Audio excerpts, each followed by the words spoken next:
We protected the river, and the river protected us. For centuries, it's always been that way. The water is so important. Without water, we can't live. If the river wasn't there, Lethbridge wouldn't be here either. You know, it's the reason why we exist. And it's not just because it was originally the transportation waterways, the way people got around in the old days.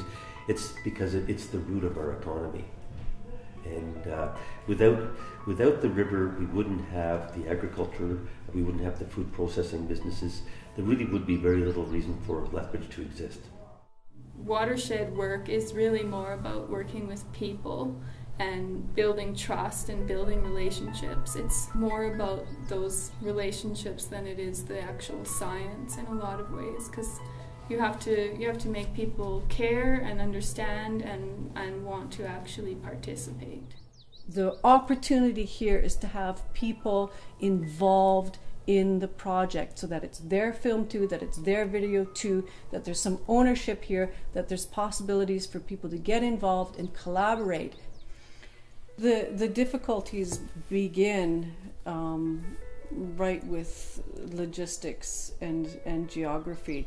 How do you decide to what you're going to shoot and what you're going to include in this geographic diversity and vastness, but also in the diversity and vastness of the industry, the people. We've got people from every walk of life, ethnicity, creed, color, age. How do you open up a conversation that most people want to enter into in order to facilitate that change? So trying to even just determine where we're going to go and when we're going to go involves having the conversations, getting buy-in from the right people, letting them understand that planning a film shoot involves a lot of strategy. We can't include everything, so what are we going to include that's going to get the basic messaging across? The All-Stars filming that we did called in experts from all aspects of watershed management and health.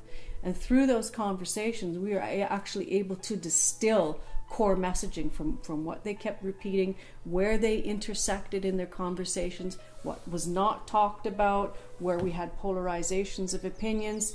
And then we were able to see, okay, we've got a cluster of variables here that are revolving around water quality or invasive species, and these align with the integrated watershed management plan that's been worked on for a very long time by the Oldman Watershed Council. So it's been a result of planning and a result of current communications, and again involving people in the process of getting that old man to Hollywood.